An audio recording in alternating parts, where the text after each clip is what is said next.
Hello, this is Felicia Don Harper of Xavier's Treats and Us.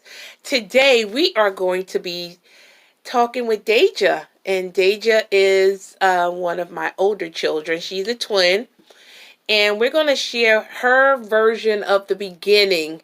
I'm only going to ask her like 5 or 6 questions about her journey, the beginning of her journey, because you're going to hear a lot about our journey.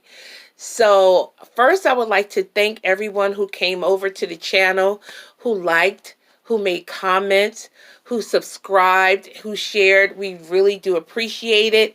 As I said on yesterday on our second video, that our journey is hopefully someone who's thinking about fostering or adopting will get hopefully a whole picture, because when you get that little baby, they are so beautiful and they smell so good and you can dress them.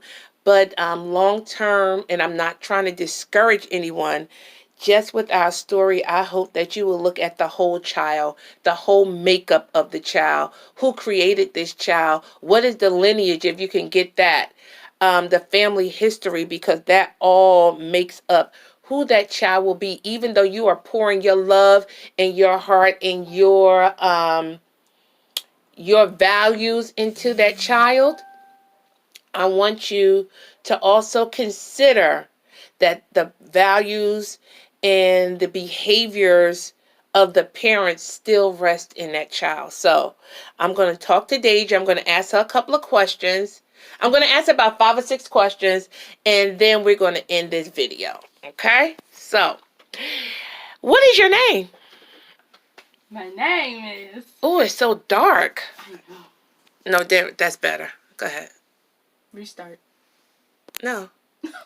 There we go. Are you zooming in? Yeah, come on.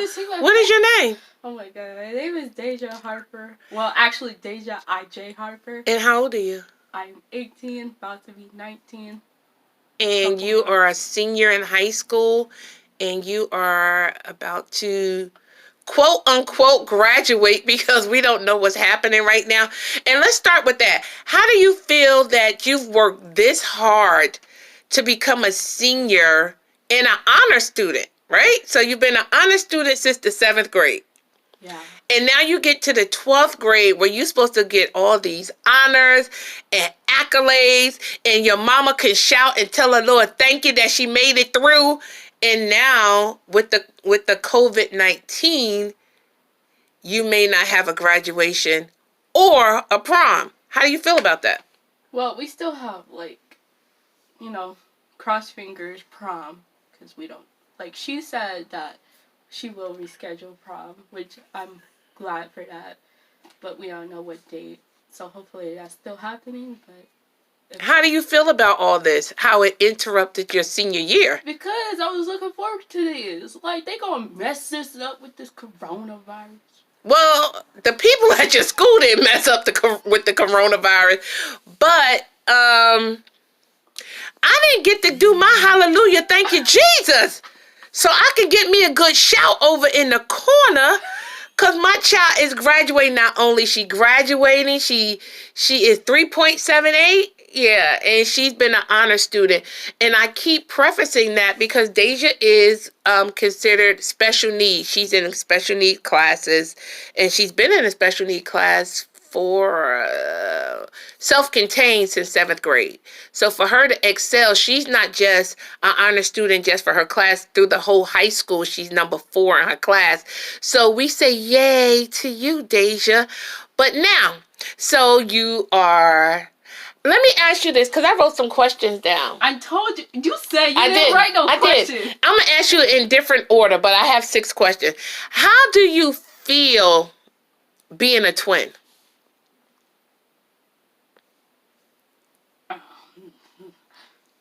Not great about it, because... which I know I have a sister out there, but who knows where she's at. But I would rather have a sister than a brother. I'm sorry for the ones who have twins and they get along, but me and my twin don't get along. So I think because of what's been going on in this house lately, and we never got a connection. So Well, I agree with that.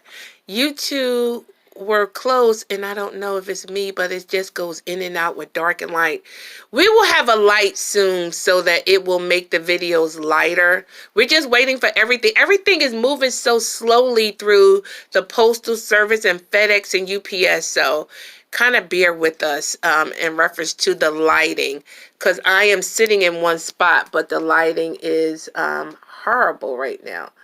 And so, you mentioned your sister because you do have a sister who's 2 years older than you. We don't know her, Nope, don't. but your biological mother had another child 2 years prior to you guys. And so you are saying that you would like to meet and know her? Yeah, the only reason why I contacted my mom because it's like I wanted to find her, but instead it's like I didn't find her. So there's other ways, but I don't know her name still exists. I thought you found her on Facebook. No, that was the aunt. Oh, that was a relative of hers. That wasn't her. Well, my aunt, but I am okay. Right. Yeah. She was a relative of your mom's. Yes. But you haven't actually spoke. Well, because your mother is deaf and mute. Right. So that means she doesn't speak and she can't hear. No. Right. So I thought you were communicating with her boyfriend. Yes. Via the phone. Yeah, Or Facebook. No, just talking on the phone. Okay. So how does it feel to know that you are adopted? How does that make you feel that you're adopted? Or it doesn't matter because that's all you know? Well, before I thought I did something wrong. That's valid. So So you thought you did something wrong because you were adopted, or that your mom didn't keep you in Devon? yeah. That she didn't keep you in Devon. So you thought as a baby you did something wrong? Maybe, I don't know. So when I shared about you guys being adopted, because again, as we stated this morning, I have always discussed with you guys that you were adopted. When did it sink in, like, this lady is not my real birth mother?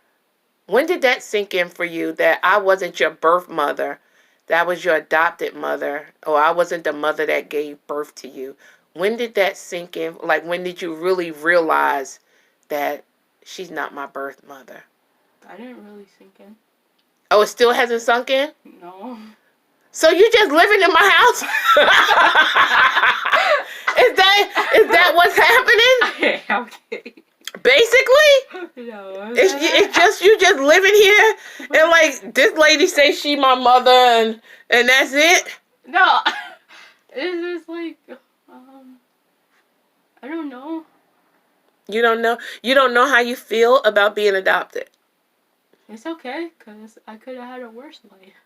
Did you have a bad life here with me? I'm talking about the other life. Oh, well, that's true. Do you think you had a pretty good life, a good, bad, decent life being with me? Or you felt it could have been better than it was? No, it's great. It's great. It's like, I mean, even though we have our issues. Oh, yeah, we're going to talk about those issues, not today, though. Let me ask you this question. When did you realize you were actually a twin? Like, that you and Devin were twins, and y'all were born at the same time, and when did that? I didn't give that a thought, so. You never gave a thought like, oh, he's my twin brother, or it's just like, that's just how it's been. He's my twin brother. I just never thought, it's just like, there he is. Yeah, that's it. I'm like... So, this is my next question. How do you feel about Devin, your twin brother? Not great, no. Have you always felt not great about him? Not really, but ever since we moved here, it's like, no. And then him wearing girl clothes and stuff. You can share. Like, girl clothes and stuff, and wearing weave in his hair. I'll be embarrassed if he comes with me somewhere, and I'm like, that's not my brother. So. But he is your brother. The way he presents him. But he could present himself differently instead of wearing those clothes. But that's your position. His position is that's what he feels most comfortable. So, no, do I like it? No, but this is his journey. This is his life. So you can't just cut him off. And I keep telling you, he is the closest thing to you on this planet. You and he were created at the same time. The egg broke and it split into the two of you. You know? So, Why are you zooming in my face like that? I'm just saying to you, maybe you should give him some grace. Yes, the choice. Listen, if I have to give him grace through everything that has transpired in this I just house. don't forgive him yet, so. Okay, that's fair. You don't forgive him for the things that happened, or you don't forgive him for the fact that he wears the weave and the way he presents himself to the world, or just you just don't forgive him. And what don't you forgive him for? Both? Both? Yeah, sorry. But wonder if he always dresses like that. You saying you'll never forgive him? Well, no. No, not really. Not that. I'm You're, not saying that I'm against, like, gay people or anything. well, I know you shouldn't be against gay people since you like to dib and dab yourself. So Thanks I know. very much, Mom. Excuse me? Thanks very much, Mom. Oh, no, we're going to be transparent on here. We're going to help some people along the way, honey. So, we're not going to get in that today. So, but I'm just saying, don't hold that against him because he's choosing that. If that's his lifestyle. I mean, I'm not holding against him. It's just let me just rephrase this. It's like the things he did. I mean. In the house. Yeah. And you know he's never apologized. No. And the fact that I still have to forgive him. I do.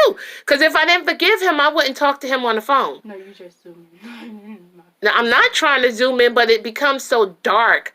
I don't know what's happening. We're at 12 minutes now. So, can we at least talk about your relationship with Mother Harper? How'd you feel about Mother Harper? I'm not digging into death. I'm just asking you, how did you feel having Mother Harper as your grandmother? It was fun. Like, we used to, like, even though she'd be on the sofa, she used to tell me, that ain't right. Put that eggs. Put it with the cheese. So she was teaching you how to cook. Yeah, I think that's the first time I ever cooked eggs in my life. Cooking for her. Yeah. But I remember, like, when you, your minstrel came on, and you were young. Oh, yeah. Your minstrel came on like you were 9. You I was 9. Yeah, you were a little lady. You were a little person. I thought it was supposed to come on 11. No, but you was a little lady, and so I had went and bought the little American girl. Here's the thing. I thought because you remember when I was on the bunk bed while you were talking to your friend, and we lived in this apartment, and I was on the bed ram, and I hit myself down here, and I was like, you gave me something. I was like, what is this? So I figured I should just put it in my panties. And I just did. So then you never explain what is a period. You never explained that to me until that day came and I thought I was dying. So you said as a mother, I did not prepare you for your menstrual? So what, me buying the book and reading it to you wasn't good enough? I'm serious, you wasn't explaining. Well, I have just learned something, people. Okay, so when I read the entire book to you and I said, do you have any questions? But wait, I said, you have any questions? You said, no. You took the book and went in the room with Mother Harper, and Mother Harper explained to you, and then you came back and you said, okay, I got it. But here's the thing. You never mentioned to me before that I never taught. I feel bad right now. Because I thought I did good in that area. I thought buying the book and sharing, but I will say this. Oh, God. I am grateful for in the areas where I fell short. Mother Harper, in reference to you guys, especially you, she kind of picked up the slack and helped along because, you didn't talk to me. So a lot of things I would not know because you wouldn't talk to me, but you'd tell Mother Harper, and then Mother Harper would say to me, you can't let her know that I told you, but this is what's going on. See, I can share this stuff because she ain't here now. But so Mother Harper, in reference to I knew you, she was gonna tell you, and letting me know what was going on with you, I am grateful for that, because had you not had that relationship with her, I would not have known what was going on with you, because like right now you still don't share. You share what you want to share, and that's it. You just be like, nope, I'm not telling you. So that's why I be like, tell a therapist, tell somebody. But you talk more with David than you talk with me. No, I don't. Yeah, you do. David knows stuff that I don't know. He probably knows some things, but I don't tell him everything. But you tell him more than you tell me. Well, that's because I don't really want to tell you. Cause why? Why? Because you be like, you always get in that mood like, what is it? And then it'd be like one of those times where I want to talk to you, but then you be like, in those moods, like. No, it's not mood. When I do that sigh, I'm preparing myself for what's about to come out of your mouth. You asking me all those questions, even though it's not what you think it is, and then it's like, well, sometimes it is, but it's not what you think it is. And see, but here's the thing with you. I need more information, and you don't want to give me more information. So that's why I start asking questions, because I need more information. I barely tell my therapist stuff. But how's that working out for you? You know, it's going great. It's going great with therapy? Yeah. And not telling and not sharing? Well, right now we're in a good space, because it's been what, 2 months? Yeah, certain things she don't need to know. So who you gonna share it with? Nobody. How's that working for you though? It's just going great. It doesn't work. Yeah, it doesn't work, because that's why we end up back in the emergency room. But those are so I think I asked this question. How's it been having me as your mother? I don't think you asked that question. Okay. So how has it been thus far having me as your mother? How was it as a kid having me for your mother, different from now having me as your mother? As I mean, an it was adult. much fun back then because we had lots to do, you know. This is true. Now it's just like. Is it because we have a lot of challenges now because of the mental illness piece? And I'm afraid that things are going to happen and that you want to get out of my eyesight so you can smoke weed? Okay, that's not it. Okay. Well, no, not really. But yeah, really. Really. Yeah, so that's but it. Actually, me and my friend just like want to hang out because we just want to hang out, you know. But what will you be doing hanging out? I mean, like going to movies or. But right now you can't go anywhere because it's the corona. If you let me, like they said we can hang. It's like. But you can't hang right now. Not now. I'm talking but prior to the corona, you didn't go anywhere with anybody. No, but now you said I should hang out with friends. Well, and I'm with that. But right now you can't go anywhere. No, even if they open up this state March 15th, I'm still saying nope. You're not gonna go out to about July. About July, I might let you out, but you're still going out with a mask. 2 months. You'll be all right. No, wouldn't. Okay. I told you I'm gonna put a tent in the backyard. You can sleep back there. Throw a bucket out there. I'm telling you. But. So, do you have anything else you want to share today, or would you like to share later on? Because we'll be doing this for a while. No? I just, like, find my, you know. Yeah, that's a whole nother episode. Well, no, I guess. Okay. So, we've done our little video with Miss Deja. This is just her starter video because we're going to talk a lot. She'll be sitting in front of you a lot because we have a lot of challenges that go on. And as you can see, we got a lot of stuff that's underlying. But thank you for coming and sharing with us. If you have any comments or questions, please leave them down below. Subscribe, share, hit the thumbs up. We also we go Facebook Live. It's Xavier's Treats. On Facebook, you can come see some of our videos with us cooking and us having our little banter back and forth. But again, thank you for coming to watch our video and have a blessed day. Peace.